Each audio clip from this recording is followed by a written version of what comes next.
y'all, it's Kate from the Literary Apothecary and welcome back to my channel. Today I'm doing my round one of Battle of the Books for 2023 edition. If you're new here, this is how I determine my top books for the year. I get really big anxiety, bad anxiety, when I'm trying to figure out my favorite books. I just love all the books that I'm reading. And then I discovered Michael Nipp did this kind of tournament of books that I really loved the format for. It still gives me a top 10, 20 book, it still gives me that top books of the year, but I don't have to make that decision. I put all my books into this bracket format like a sports tournament and let them battle them out for themselves. So this year I have excluded any rereads, any books that were DNF'd, and any books that were rated below 3 stars. But after that, all of the books that I read that qualify go in there. It's like 110 total books in this tournament. This is part one of round one. It's kind of, round one is going to be split into at least half, maybe at least 2 to 3 videos, we'll say. We'll see how long I last and how long my battery and my camera lasts, because I'm trying to get this in before we go and do some stuff today. I didn't prepare at all for this other than writing down the matchups in my journal, and I didn't go back and look at ratings or even which books are which in series. So this is going to be fun, anxiety inducing, and I hope you all enjoy it. I'm just going to jump right in. Our first matchup is Valperga, which is the last Mary Shelley book I read, versus Labyrinth's Heart. I will say also before I go further, this is in no particular order. I put this into the program and it creates the matchups on its own, so it's completely random. I randomized the seeding, so it's not from last to first or first to last. Completely random. Everything is random, out of my control, which is what I love about this whole system. So our first matchup is Valperga versus Labyrinth's Heart. This one is, I'm definitely giving to Labyrinth's Heart by M.A. Carrick. Now, Valperga was the last Mary Shelley book that I read, and I gave that one, I think I gave that one 4 out of 5 stars, and I really loved the beginning and the ending, but the middle just didn't do it for it, and it just can't beat out Labyrinth's Heart. I always talk about another side note. This is like the video of side notes. I always talk about the book that doesn't move on over the book that does, because you'll hear about that book in further videos. Just as a side note if you're new to this. Next matchup, Thy Father's Glass versus Yellow Sky Revolt. This one goes to Yellow Sky Revolt. So far these are easy, but I know they'll get harder as we go along. Thy Father's Glass was a self-pub book that I read earlier, I think it was May-ish, and it had some good qualities to it. The writing was good, but the story just didn't grab me like Yellow Sky Revolts did. Voice of War versus Ephyra Rising. Ooh, this is a good one. I think I'm going to give this one to Voice of War. Ephyra Rising was one of the Gears of War books that I read, and if I remember correctly, I think that was one of the ones I liked a little bit more than some of the others. But what Voice of War did was just give me something that I didn't get a lot in fantasy books, and that's good parental figures. I loved the parents in Voice of War.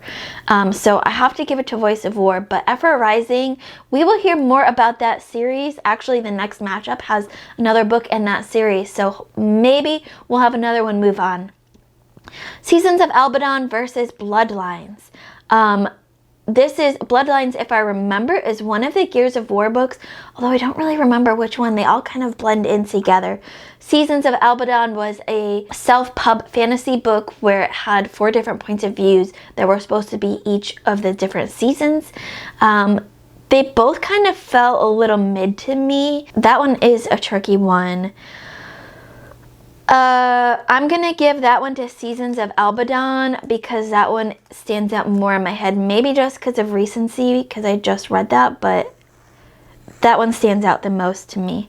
City of Blood versus In the Lab of Love. City of Blood was one of the Nightmareland Chronicles series books. In the Lab of Love was a novella I read for the Sphinx competition. This one I'm giving to City of Blood because Daniel Barnett's series was just so good. Even though this was one of my, quote, least favorite in the book, in the series, it was still fantastic. A Sorrow Named Joy versus The Revenge of Thousands. Ooh, this one is hard. A novella versus a prequel of an author that I just love. I'm gonna give this one to A Sorrow Named Joy because that just gave me things that I didn't know I needed. So The Revenge of Thousands was the prequel to The Traitors We Are, part of the Crown and Tide series by Michael Roberti, and I love, like, The Revenge of Thousands came out after The Traitors We Are, and so most people that have read this series read that book after The Traitors We Are, but I read it before and it made The Traitors We Are so much better for me than I think it would have if I read it in publication order. But I really enjoyed that one, so that was a hard decision for me. A Stormfront versus The Great Hunt.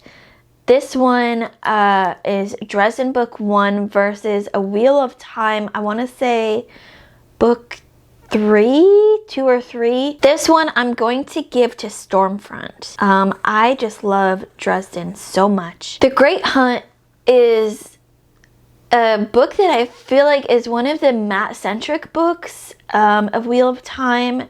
It deals with the hunt for the Horn of Valir, and it was one of the books that I think I enjoyed more than others, but Stormfront just gave me that comedy that I needed at the time when I read it. Shattered Magic versus A River Enchanted. This one is an easy one. This one goes to A River Enchanted. I just am obsessed with that book. Shattered Magic was another novella I read for the Sphinx competition in our round 1. It was good, but it felt like there was something missing for me. It felt like, I don't know, felt like I was missing a lot of the pieces to the puzzle. Nightwatch versus A Feast for Crows. Nightwatch is of course part of the City Watch series by Terry Pratchett. A Feast for Crows is part of the Song of Ice and Fire series by George R. Martin. I'm gonna give this one to Nightwatch, even though Song of Ice and Fire series has become one of my favorite series I've ever read. If I remember correctly, A Feast for Crows was like my least favorite, or one of my least favorite in that series, those 5 books, and so Nightwatch stands out to me more than Feast for Crows. Summer Night versus No Heart for a Thief. This one is going to my self-pub, No Heart for a Thief. I truly love this series by James Lloyd Doolan so much, and you'll hear more about that later. Summer Night was a Dresden book, and I absolutely loved it, but I feel like it doesn't hold a flame to No Heart for a Thief for me. They're completely different books, but No Heart for a Thief was just so different that I don't know, it inches out Dresden a little bit. New Spring versus On Earth We're Briefly Gorgeous. New Spring was the Wheel of Time prequel that I absolutely loved. On Earth We're Briefly Gorgeous was a literary fiction book about a Vietnamese American man who's writing a letter to his mom. I'm gonna give this one to New Spring. On Earth We're Briefly Gorgeous had absolutely beautiful writing in it. The prose was gorgeous. It had so many quotes written down, but the plot just fell for me. It just did not feel like there was any kind of solid plot line, and the flimsy plot line that there was just didn't hold for me. Why is he writing this letter to his mom even though he knows she can't read? It just didn't add up in my head so much. Our next matchup is The Dragon Reborn versus Thud, and this one is a hard one because I remember really liking The Dragon Reborn and really liking Thud too. This is so hard. I'm gonna give this one to The Dragon Reborn just because you know what? Scratch that. I'm giving this one to Thud because in Thud we met Little Sam Vimes, and he just stole the book for me. He was adorable. Clean Install versus The Bleeding Stone. I'm giving this one to The Bleeding Stone by John Lee. Clean Install was another Sphinx novella that I read. It was sci-fi. It was really good, but I had a hard time imagining the characters because they had like these wings. It wasn't really well described. and The Bleeding Stone just is another standout book to me. A Declaration of the Rights of Magicians versus Imperium, which is a really funny matchup, I think, in my head, because it's almost like A Declaration of the Rights of Magicians is a kind of Imperium, but with magic, because it's a historical fantasy about uprisings and whatnot, and I absolutely loved Imperium. It made me fall in love with our characters in that time period in history, but I'm going to give this one to A Declaration of the Rights of Magicians, because what's better than historical fiction, but historical fiction with magic. My Hungry Friend versus A Crown of Swords. This one goes to My Hungry Friend. A Crown of Swords was, for me, part of that Wheel of Time slog. It was one of my least favorite, and I was just ready to be done with that book and move on to the next one. Little White Hands versus Starbinder. This is a hard one for me. These are two self-pub books that I read.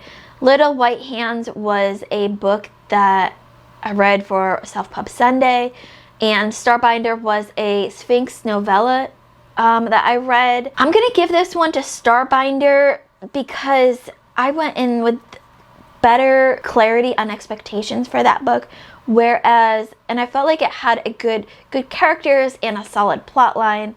Little White, my expectations were thrown off because it wasn't rated as a middle grade or YA book, but the cover made it seem like it. But I went in thinking, okay, nowhere does it say this is for a younger audience, so I went in with my adult reader mentality. But when I was reading, I'm like, this reads really young. And so it messed with my expectations there. Legacy of the Brightwash versus Solace of Memory. This one has to go to Legacy of the Brightwash because that's another book I'm obsessed with. But Solace of Memory was number 2 in the novellas for my Sphinx round 1 ratings. I gave this one 4.5 out of 5 stars. I love this so much. I can't wait to read the rest of the series that I already have on Kindle. I was really looking forward to this novella when it came through our allotment, and so I loved seeing the glimpses into the past in Solace of Memory and just the whole magic system in this world, and I can't wait to read more in that series. Moon Deeds versus Middlemarch. This one goes to Moon Deeds, which was like a science fiction by Palmer Pickering. I have book 2. I need to read it. She's working on book 3, I think. Middlemarch was a slog for me. There were parts that I enjoyed, but there were more parts that just felt like, okay, I need to get this over with. A Touch of Light versus Nyarai, the Traveler of the Circle. This one goes to A Touch of Light because, so while I was really excited when I started Nyarai, the Traveler of the Circle, because it said there was a giantess as our main character, I was so excited to get something different. The giantess part of it did not hold up. It was mentioned at the beginning and then never again, and I was just really, really disappointed with that. It also felt like it was a good start to what would become a great novella, but it didn't have it all there for me. Ghoul Goblin versus No Safe Haven. Ghoul Goblin was a Dresden graphic novel. No Safe Haven was book 2 in the Mlatu series, which we talked about earlier with No Heart for a Thief. I'm going to give this one to No Safe Haven, although I absolutely loved seeing Dresden in the graphic novel version. This was absolutely fantastic. I loved it so much, but it, again, James Lloyd Doolin beats out Jim Butcher in this round. Just a couple more in our first part of round 1. Vevin Song versus Thrice. This is a hard one because I really enjoyed Vevin Song, but I really, really enjoyed Thrice. I'm gonna give this one to Thrice. Vevin Song for me was another book that I enjoyed a lot of it, most of it, but it was hard for me to imagine what our characters looked like because the description was a little vague, not as detailed as I would have liked. Lullaby versus The Collector's Lost Things. Lullaby was again another part of the Nightmareland Chronicles series. The Collector's Lost Things was a semi-finalist I read for the Sphinx Novella Championship, and this one goes to Lullaby. The Collector's Lost Things I really, really enjoyed, and I had so many questions at the end that sometimes is like I needed them answered in the beginning or throughout the novella. Sometimes it just makes me want to read more. In this case, it made me wanted to read more of this author because I felt like the novella did a great job of telling a story in itself. It wrapped itself up very easily, but Daniel Barnett's writing is just so good. To me, it does not compete with his writing. And then our last matchup for part 1 of the Battle of the Books round 1 is The Fifth Elephant versus Traitors Unseen, a Sphinx novella versus a Terry Pratchett classic. This one I have to give to Terry Pratchett and The Fifth Elephant. Traitors Unseen to me felt like we were thrown in the middle of a story and not told the beginning of the story. I liked what I read, but I was so confused because things weren't fully explained yet. So Traitors Unseen by Dave Dobson had good writing, but I needed more at the beginning in order to fully grasp the whole story told in that novella. So that's part 1 of our Battle of the Books of 2023 round 1. Next week I'll follow up with part 2, the second part to this, and we'll wrap up round 1, but that's where I'm leaving it now. Let me know in the comments below, were you surprised by any of my choices here? What choices would you have made if you had to come across these matchups?